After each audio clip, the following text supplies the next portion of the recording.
Fala, torcedor tricolor, vitória do São Paulo do Morumbi, 2-1 contra o Grêmio. Arboleda e o André Silva marcaram os gols que deram a vitória, a vitória e os 3 pontos para o São Paulo no Campeonato Brasileiro. Estava precisando de uma vitória. Vamos acompanhar aqui o pós-jogo ESPN Brasil, o pessoal falando sobre essa vitória.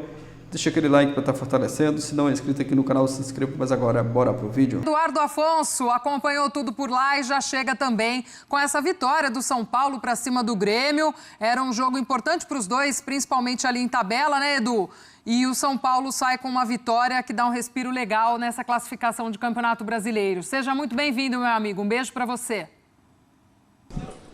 Tudo bem, Glaucia? Grande beijo para você, grande abraço também para o Jailson, para o fã de esportes.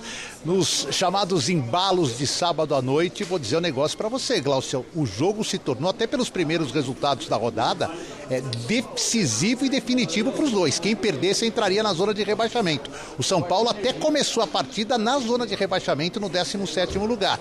Mas uma vitória de virada que deu um alívio danado pelos lados do tricolor do Morumbi e deixou o imortal, o Grêmio, na zona de rebaixamento. É claro que tem o término todo da rodada, a gente vai saber qual a real posição somente após os últimos jogos, mas nesse momento o Grêmio é o 17º, o São Paulo é o 9º colocado. Olha que salto, da 17ª para a 9ª colocação. Essa meiuca da tabela do Campeonato Brasileiro ainda está muito equilibrada.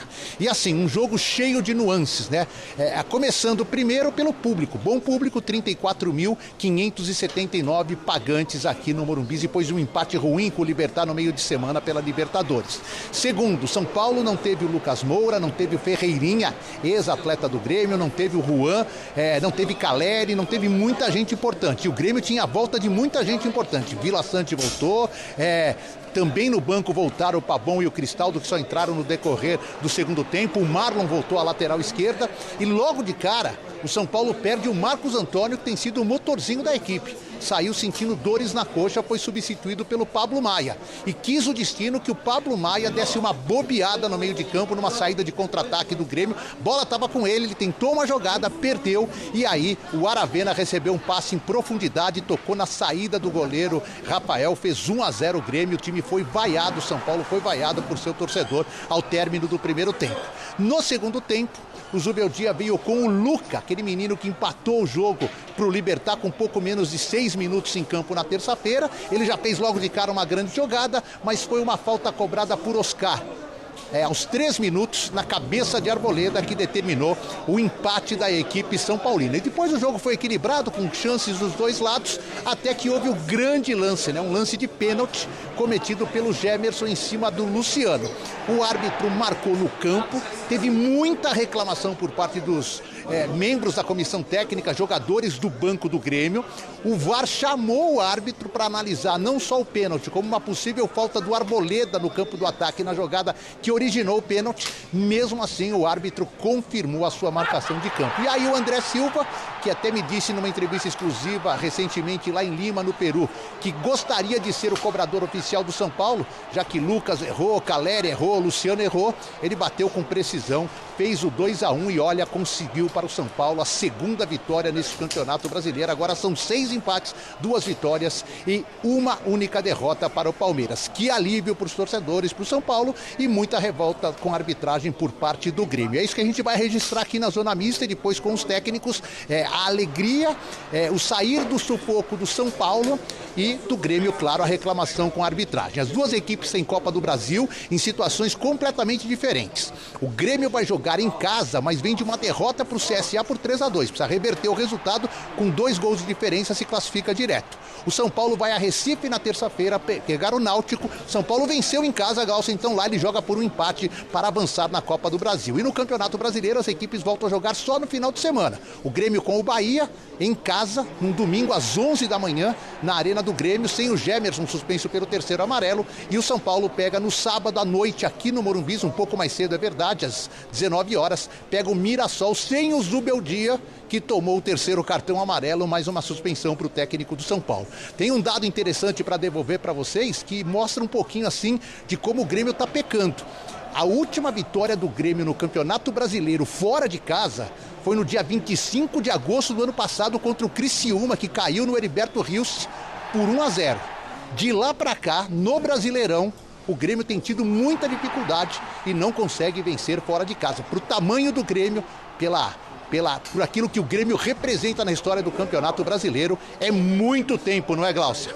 Pois é, Edu, fazendo uma temporada também bem irregular esse Grêmio. A gente segue contigo aí, tá, Edu? Acompanhando toda a movimentação no Morumbi. Qualquer coisa é só chamar por aqui. A gente está de olho também nas entrevistas, coletivas, tudo isso, meu amigo. Beijo grande, obrigada por enquanto. Ótima sequência de trabalho por aí para você.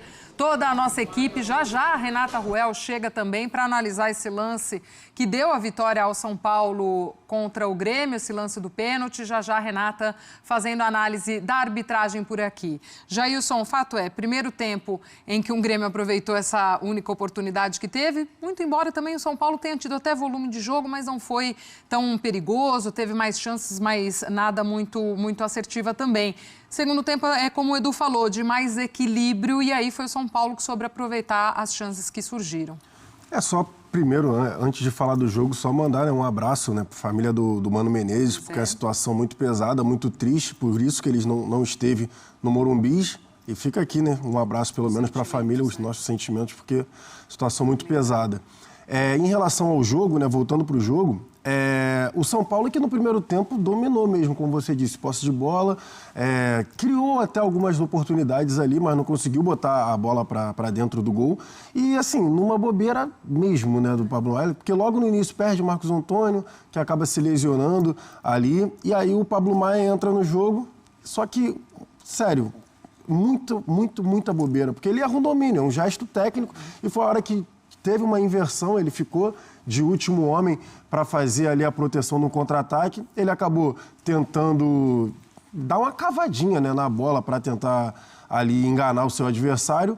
Não conseguiu e aí perde a bola para o Monsalve. O Monsalve acaba dando o passe perfeito ali para o Aravena, já no ponto futuro. O Rafael, que como estava com a linha alta, não tinha tanta velocidade para conseguir pegar a bola. Enfim, gol do Grêmio, e aí sai vaiado o time para o intervalo. E aí fica aquela situação do Zubeldia, que no intervalo ele tira o Pablo Maia. Então já fica eu pelo menos assim, eu fico pensando assim, se ele foi numa questão tática já para botar o time mais para frente, realmente, porque você bota o Oscar de volante, que tem um pouco mais de qualidade com a bola no pé, e bota o Luca aberto de um lado e coloca o menino, o Ferreira, aberto do outro lado, ou se você quer proteger o Pablo Maia. Se você quer justamente proteger e botar o Oscar atuando ali de segundo volante e botando o Pablo Maia para não sair, eu digo de proteger, com a bola rolando, sabe? Se, não, tá no intervalo, a torcida não vai ter vaia, não vai ter nada, vai ficar ali só no intervalo, e aí você é um tipo de proteção, realmente. Então, não sei, de repente o Zubeldia, mesmo seja estranho, ele botou o time para frente, com o Oscar atuando ali como segundo volante, coisa que já fez ao longo da temporada, mas, além de botar o time para frente, ele pode ter também tentado proteger o Pablo Maia depois do erro que cometeu. Agora, em termos de classificação, como o Edu nos diz logo de início, o São Paulo dá aquele salto, vai ali para o bololô da tabela, e um Grêmio que vem fazendo uma campanha irregular, um trabalho também do Mano que patina muito e não engrena, não só dentro desse Brasileirão, se complicando também em Copa Sul-Americana, no meio de semana a gente viu, enfim, é uma situação também complicada essa do Grêmio de uma temporada... É a temporada, que eu acho que não tem muita perspectiva, Jailson? Porque a gente vê um Grêmio que sofre para render, É a temporada, Glaucia. Não engrenou com Quinteiros. Ele tentou um estilo de jogo basicamente sem posse de bola, de chute para frente, não tinha meio campo, era basicamente ligação direta. E veio a troca de pegar alguém que já conhecia a casa, que era o Mano Menezes, justamente para arrumar ali a defesa, principalmente, porque o time do Grêmio, que já tomou muitos gols, já tomava muitos gols também com o Renato, nas últimas temporadas, continuou tomando muitos gols com o Quinteiros. Então, a esperança era esse acerto, pelo menos, na questão defensiva. Mas muitos erros bobos, a gente viu nos últimos jogos também o Volpi ali com alguns erros de gesto técnico mesmo, acabando entregando. E acho que é a principal diferença. As duas equipes estavam na zona de baixo do Campeonato Brasileiro. Mas, por exemplo, o São Paulo vem bem na Libertadores. Pois é, fazendo campanhas completamente... Nas Copas, mesmo na Copa do Brasil mesmo, como o Edu pontuou, Já tem um resultado melhor para defender no meio de semana. O Grêmio não, o Grêmio vem fazendo a temporada muito ruim, não vem bem no Brasileiro, não foi bem na Copa do Brasil e também não foi bem na Sul-Americana, não vem bem na Sul-Americana. Então, acho que essa é a principal questão que o Mano Menezes vai ter que resolver ao longo da temporada também. A gente revendo aí os lances dessa partida, o gol do Grêmio que abriu o placar no Morumbi. Vou até pedir para a turma colocar uns números de estatística desse jogo que mostram essa superioridade do São Paulo e ilustram isso que a gente está dizendo também, né, Jailson? Tem a posse de bola ali, ó, de 59% contra 41%, finalizações 20-3, finalizações certas 5-3, grandes chances 7-3, ações na área rival 25-10 e cruzamentos certos 10-2. Um domínio do São Paulo também nos números, falamos de um primeiro tempo, principalmente de um São Paulo com mais volume de jogo, enfim. Mas os números também mostram muito o momento até das duas equipes. Dentro do jogo, óbvio, né? O São Paulo, em seus domínios, se esperava essa outra postura. Mas tem muita coisa ali que chama a atenção. O Grêmio está com muita dificuldade de criar, né? Essa que é a realidade. A gente vê ali a diferença absurda entre os números. Por exemplo, 20-3, tudo bem, só 5 certos. Mas 20-3 em finalização é muita coisa. O Grêmio está com dificuldade desde a época do Quinteiros, sim. É até para arrumar o estilo de jogo da equipe, o esquema tático, enfim. Como vai ser, se vai jogar de forma reativa, se vai ficar em bloco baixo para só sair em contra-ataque, como foi o gol hoje sem querer, né? Porque, inclusive, o gol do Grêmio sai só a partir de um erro do Pablo Maia. Talvez se não fosse o erro do Pablo Maia, o Grêmio também não fosse conseguir marcar. Bem, teve o lance ali polêmico, né, do Luciano, mas, assim, já antecipando, eu achei pênalti, sim, achei que ele foi então tocado. Segura, vamos pedir pra turma colocar os lances, que aí até a gente já vai falando em cima. Já a Renata Ruel vai estar aqui com a gente, mas vamos dar uma olhadinha nesses lances então, turma. Coloca aí pra gente analisar, pro Jailson falar com a imagem e o pessoal de casa também poder falar. Jailson, bora lá. Então, eu achei pênalti porque, assim, o Luciano foi esperto, não vou isentar ali a esperteza do Luciano, mas ele vê que o cara tá vindo com muita sede ao pote ali, o Gemerson, sabe? Vou dar-lhe um bicão. Era o João Pedro até, se eu não tô enganado ali. E o Luciano, ele deixa a perna, dá um toquinho, deixa a perna, foi tocado e aí já se jogou. E aí tem a situação de hoje que tem com o VAR. Você não segue a jogada, você não segue, você fica no chão até você ouvir o apito lá e é aquele apito mágico, né? O cara vai apitar, você vai levantar rapidamente que sabe que vai ter algum tipo de análise ou qualquer outra coisa desse tipo. Então, a marcação em campo ali tinha ficado em falta. Exatamente. E aí o árbitro é chamado para revisão. E você vê como ele fica, né, Glaucia? Ele fica lá estatelado, posicionado no chão e dentro da área. Tem ali metade do corpo para fora, mas ele fica estatelado dentro da área. Justamente para mostrar para o árbitro assim, olha lá, o pezinho ali, para mostrar para o árbitro que, ó, eu fui tocado e foi dentro da área, não foi fora. Então, assim, foi ali na vontade, né, de tirar a bola na defesa ali na área e ele foi tocado. E faz parte do atacante. O atacante que tem como instinto ficar ali, esperar um toquinho. Ao meu ver, ele foi tocado. Não sei o que a Renata vai falar pra gente, mas ao meu ver ele foi tocado e pênalti marcado. Já a Renata Ruel vai chegar aqui com a gente também para analisar esse lance, para comentar da regra e tudo mais, trazer a postura, a visão da arbitragem. O fato é que foi marcado o pênalti aí para o São Paulo depois da revisão do VAR, pênalti que deu a vitória ao São Paulo para cima do Grêmio no Morumbi hoje, 2-1. A gente também segue por lá com toda a nossa equipe acompanhando o pós-jogo e neste Sport Center a gente traz mais informações para você também. Tá aí ainda a revisão do VAR. Camilo, só para consertar. Não era o João Pedro, João Pedro já tinha saído, era o Camilo. E aí o juiz apontando ali a marcação de pênalti depois da revisão do VAR. Vamos seguir girando outros jogos deste sábado do Campeonato Brasileiro. É isso, torcedor tricolor. Vitória importante do São Paulo no Morumbi. A segunda vitória do São Paulo no Campeonato Brasileiro. Uma vitória importante contra o Grêmio. Saiu perdendo, mas buscou o empate depois. A virada com um gol do André Silva. Um resultado muito importante hoje do Morumbi. O São Paulo estava precisando dar uma resposta no Campeonato Brasileiro.